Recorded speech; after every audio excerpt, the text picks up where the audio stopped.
प्रकरण या नया अंश नहीं पढ़ाऊंगी व्याकरण का। अभी तक जो भी अंश व्याकरण के हमने पढ़े हैं उसी का आज हम अभ्यास करेंगे और मैं शिखा सिंह इसको प्रस्तुत करूंगी। चलिए देखते हैं हमने कौन कौन से व्याकरण के भाग पढ़े हैं और किसका किसका हमें अभ्यास करना है। हमने अभी तक पढ़ लिए हैं गिनती हिंदी में, अंकों में और शब्दों में, शब्द रचना, पर्यायवाची शब्द, वाक्य और संज्ञा। और इन्हीं ये जो अंश हैं इसी का हम आज अपनी इस वीडियो में अभ्यास करेंगे और साथ साथ आप ये सीखेंगे कि जब भी आपको बहुविकल्पीय प्रश्न आते हैं परीक्षा में तो किस तरह से, कितनी सावधानी से और किस तरह से आपको उसको हल करना होता है। तो चलिए शुरू करते हैं। प्रश्न नंबर 1 है, 2 या 2 से अधिक शब्दों का सार्थक समूह क्या कहलाता है।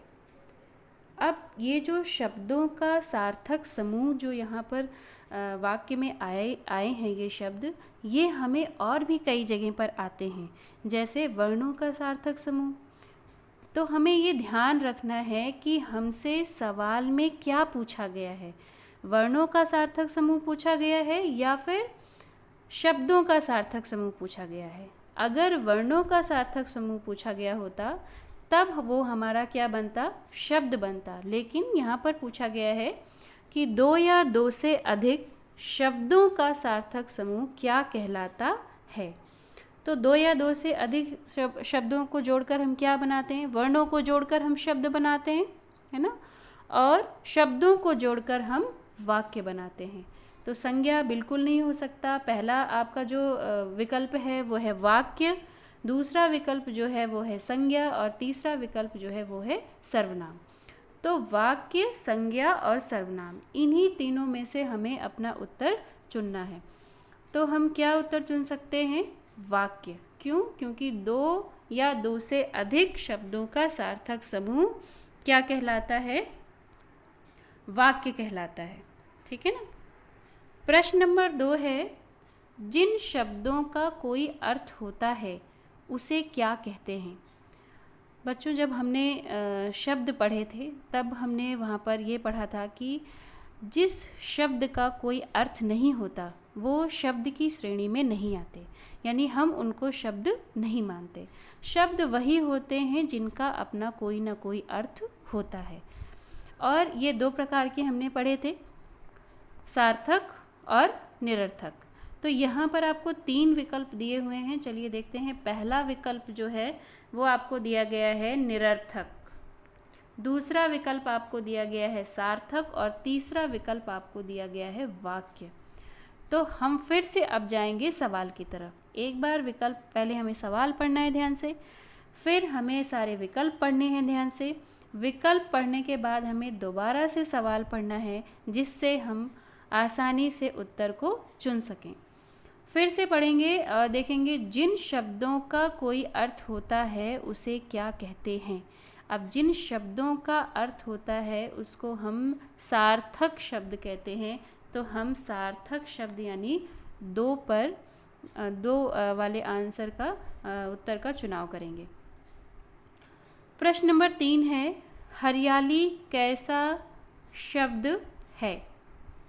हम अब ये सवाल हमें पहले समझना है कि ये किस प्रकरण से आया है, किस टॉपिक से आया है। तो ये आया है आपका संज्ञा से। संज्ञा यानी नाम वाले शब्द। उसमें हमने पढ़े थे जगह का नाम, वस्तुओं के नाम, भावों के भी अपने अपने नाम होते हैं।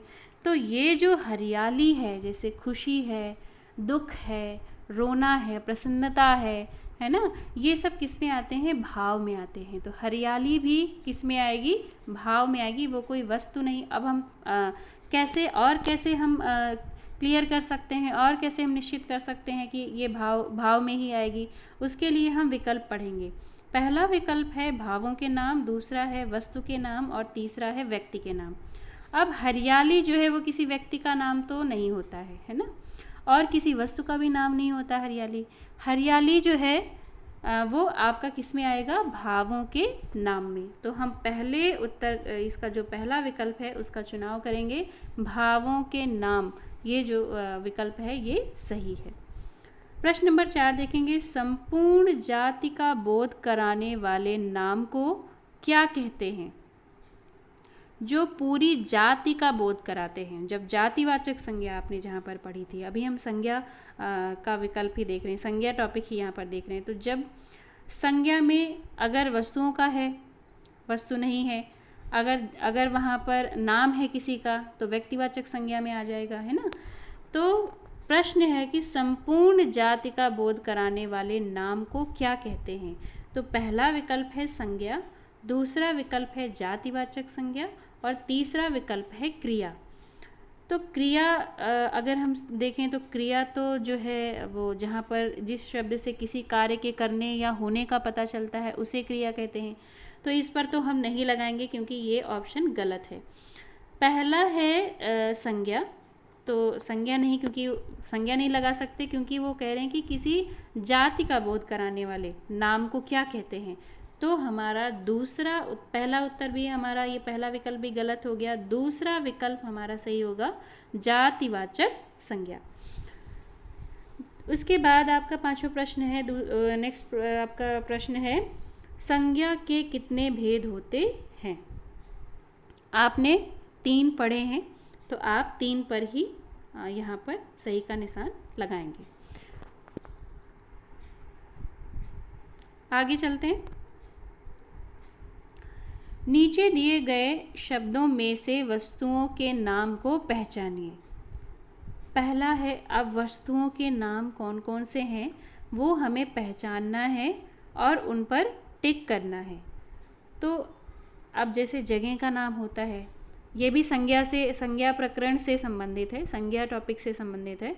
तो जैसे व्यक्तियों के नाम होते हैं, भाव के नाम होते हैं, स्थान का नाम होता है, वैसे ही वस्तुओं के भी अपने अपने नाम होते हैं।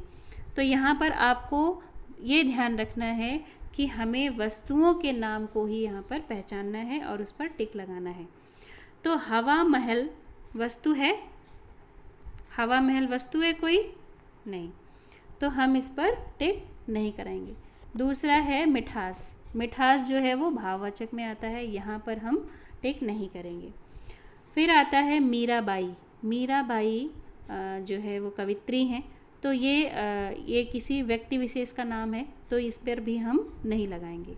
फिर आता है चौथा मेज। मेज क्या है? एक वस्तु का नाम है, इसलिए हम इस पर लगाएंगे। टेलीफोन, टेलीफोन पर हम लगाएंगे। गिलास, गिलास पर लगाएंगे। कीबोर्ड, है ना, ये सब आपके क्या हैं? वस्तुओं के नाम हैं। बेड भी है आपका, बेड भी आपका वस्तुओं का नाम है। ममता नहीं है क्योंकि ममता जो है वो भाववाचक संज्ञा है, भाव से संबंधित है, इसलिए आप ममता पर नहीं लगाएंगे। ठीक है, इस तरह से ध्यान देते हुए कि ये नहीं, ये व्यक्ति का नाम है तो ये व्यक्तिवाचक में जाएगा, ये भाव का नाम है ये भाववाचक में जाएगा। तो आपको ध्यान रखना है कि हमें किस सवाल में क्या पूछा गया है और हमें किस पर टिक लगाना है। ठीक है ना। नेक्स्ट प्रश्न देखते हैं, शब्दों के सार्थक समूह को क्या कहते हैं? अब शब्दों का सार्थक समूह आपसे पूछा जा रहा है।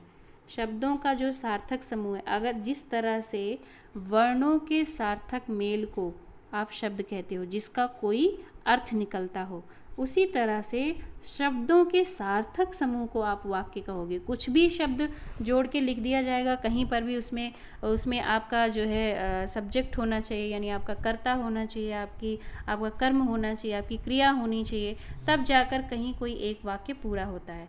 कहीं से कोई भी शब्द उठाकर आप किसी वाक्य में लिखेंगे तो वो वाक्य की श्रेणी में नहीं आएगा, यानी वो सार्थक वाक्य नहीं होगा। तो शब्द इसीलिए कहा गया कि शब्दों के सार्थक समूह को, जिसका कोई अर्थ निकलता हो, ऐसे समूह को क्या कहते हैं? अर्थ कहते हैं? नहीं। शब्द कहते हैं? नहीं, क्योंकि शब्द के सार्थक समूह की बात की जा रही है। तो इसमें क्या उत्तर सही आएगा? वाक्य। तीसरा जो विकल्प है ये यहाँ पर सही होगा। ठीक है। अगला प्रश्न है, सार्थक और निरर्थक किसके भेद हैं? अभी मैंने ऊपर भी आपको समझाया था कि सार्थक और निरर्थक दो तरह के क्या होते हैं? शब्द होते हैं। अगर आपको परिभाषा याद है तो आप आसानी से इसको हल कर सकते हैं। तो पहला है वाक्य वाक्य का ये भेद नहीं है। लिंग, वहाँ पर स्त्रीलिंग और पुल्लिंग होता है, तो वाक्य का भी भेद नहीं है और लिंग का भी भेद नहीं है। किसका भेद है? शब्द का। तो आप तीसरे विकल्प पर सही का निशान लगाएंगे। चलिए आगे देखते हैं। समान अर्थ वाले समानार्थी शब्द को क्या कहते हैं? हमने जब आपको वीडियो में आप देख सकते हैं और अच्छे से इसको डिटेल में समझ सकते हैं। यहाँ पर हम आपको फिर से एक बार सामान्य तौर पर समझा देते हैं कि समान अर्थ वाले यानी समानार्थी। समानार्थी का अर्थ ही होता है समान अर्थ वाले शब्द। समानार्थी शब्द, समान अर्थ वाले शब्द, यानी जिनका भले ही जैसे सूर्य है या पानी है, तो अगर पानी हम कहें और जल कहें, दोनों का अर्थ समान होना चाहिए, है ना। तो इसी तरह से इसको मैंने आपको बताया था पहले भी कि समान अर्थ वाले जो शब्द होते हैं या समानार्थी जो शब्द होते हैं, उन्हीं को हम पर्यायवाची शब्द कहते हैं।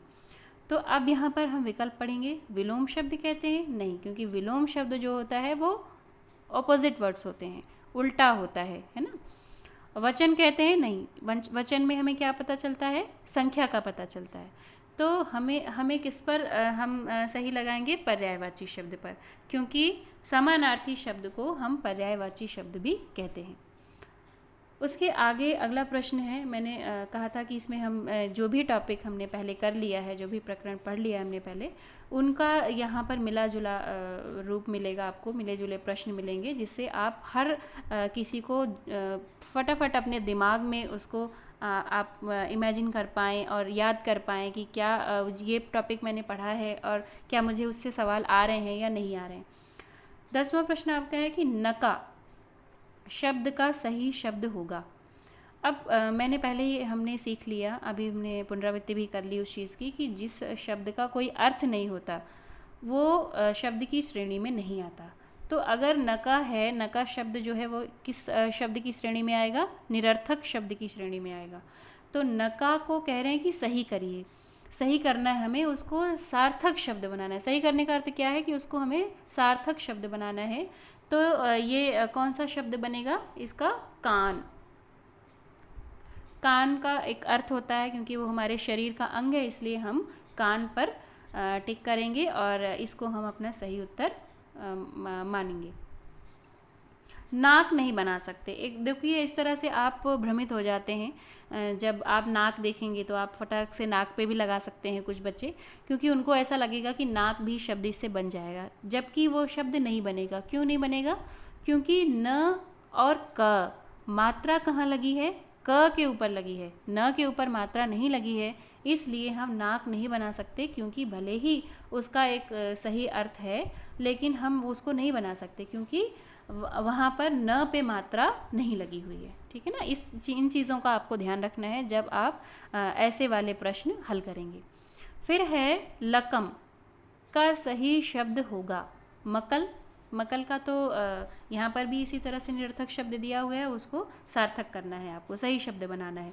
तो लकम शब्द दिया गया, लकम का हम यहाँ पर मकल नहीं कर सकते, मकल का भी कोई अर्थ नहीं होता। फिर है कमल। कमल, कमल का अपना एक अर्थ होता है। फिर और तीसरा विकल्प देख लेते हैं, लमक। तो यहाँ पर ये मकल पहला और तीसरा दोनों ही विकल्प गलत हैं, इसलिए हम कमल पर क्या करेंगे? टिक करेंगे। कमल उत्तर जो है वो हमारा सही है, दूसरा उत्तर सही है। कौन सा शब्द सूर्य का पर्यायवाची नहीं है? अब हमेशा आपको प्रश्न में ध्यान रखना है, इस तरह के प्रश्न जो है आपको भ्रम में डाल देते हैं। जब आप बहुत जल्दीबाजी में होते हैं और जल्दी जल्दी प्रश्न हल करने का प्रयत्न करते हैं, तब आप ऐसी गलती कर बैठते हैं। यहाँ पर प्रश्न में दिया हुआ है नहीं, नहीं शब्द लगा है, तो हमें उसको ढूंढना है जो सूर्य का पर्यायवाची शब्द नहीं है। हमें क्या लगता है, जैसे ही हमने सूर्य देखा, पर्यायवाची देखा, हमने सीधे सूर्य की जो पर्यायवाची है उस पर लगा दिया। ऐसा हमको नहीं करना है, क्योंकि प्रश्न में दिया गया है कि जो सूर्य का पर्यायवाची नहीं है उस पर हमको टिक करना है। तो रवि, पर्वत और सूरज। तो इसमें जो पर्वत शब्द है, दूसरा जो विकल्प है, वो सूर्य का पर्यायवाची शब्द नहीं है। पर्वत तो आपका पहाड़ होता है ना, तो इस पर आप सही का निशान लगाएंगे। आगे चलते हैं। कुसुम का पर्यायवाची क्या है? अब यहाँ पर पूछ रहे हैं कि क्या है उसका पर्यायवाची, है ना। तो कुसुम का पर्यायवाची हमने पढ़ा है और याद भी किया है, वीडियो में भी मैंने आपको बहुत अच्छे से समझाया है इसको। तो कुसुम का पर्यायवाची शब्द क्या होता है? पुष्प। पहला पुष्प, दूसरा जगत, तीसरा नीर। अब इन तीनों का अर्थ अगर आपको पता होगा तो आप बहुत ही आसानी से इसको जो है लगा पाएंगे सही पे निशान। पहला आपका आ गया पुष्प। पुष्प मतलब कुसुम होता है, यानी फूल, इसका एक नाम और है फूल। और जगत मतलब संसार होता है, नीर मतलब जल को कहते हैं। तो इसलिए आप किस पर लगाएंगे? पहले विकल्प पर आप टिक करेंगे, पुष्प पर। ठीक है।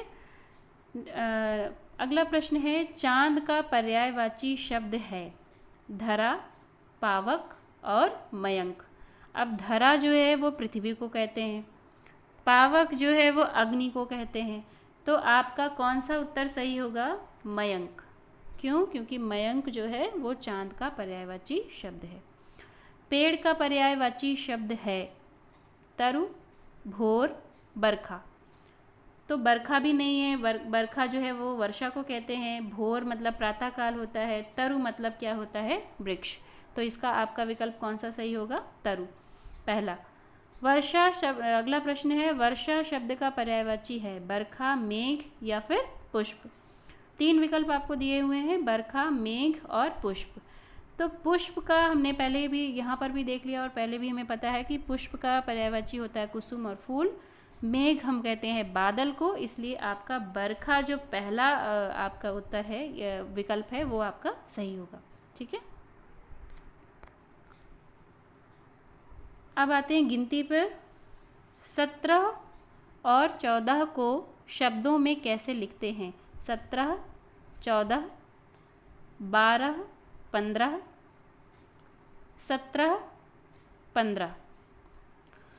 तो 17 और 15 को शब्दों में कैसे लिखते हैं? तो आपका जो लास्ट वाला विकल्प है, क्योंकि दोनों का जो वो है कॉम्बिनेशन है, जो दोनों का जो जोड़ा है, जो वो आपका सही होना चाहिए, क्योंकि आपको 2 नंबर यहाँ पर पूछे गए हैं, 2 अंक पूछे गए हैं, 17 और 15, है ना। तो दोनों का जो आपका वो होना चाहिए, कॉम्बिनेशन होना चाहिए, जो जोड़ा होना चाहिए वो सही होना चाहिए। तो आप तीसरे विकल्प पर जो है टिक करेंगे, 17 और 15। अगला प्रश्न है आपका, 12 और 13 को अंकों में लिखिए। 12 और 13 को क्या करना है? अंकों में लिखना है।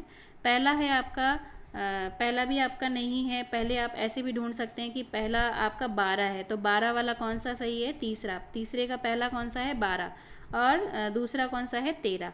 तो इन पहले तो आपको बहुत अच्छे से इन अंकों की पहचान होनी चाहिए, तो इसमें आपका तीसरा जो विकल्प है वो सही होगा। 2 या 2 से अधिक, अगला प्रश्न, 2 या 2 से अधिक शब्दों का सार्थक समूह क्या कहलाता है? 2 या 2 से अधिक शब्दों का सार्थक समूह जो है वो आपका क्या कहलाता है? वाक्य। तो बच्चों, इस तरह से हमने अपना पुनरावृत्ति भी की, दोहराया भी हमने सभी प्रश्नों को, और साथ साथ हमने ये भी देखा कि हमें इन प्रश्नों को किस तरह से हल करना है, किस तरह से समझदारी से हम परीक्षा के समय इनको हल करें, और किस तरह से उस पर पहले विचार करें कि हमें क्या पूछा गया है और उसका सही उत्तर क्या हो सकता है। पहले आपको गहन अध्ययन करना है, अभ्यास करना है, उसके बाद इस वीडियो की सहायता से आपको दोबारा से अभ्यास करना है, और कुछ ट्रिक्स जो इसमें मैंने आपको साथ साथ बताई हैं वो आपको सीखना है। और इस तरह से मुझे लगता है कि आपको बहुत लाभप्रद होगा ये वीडियो। धन्यवाद।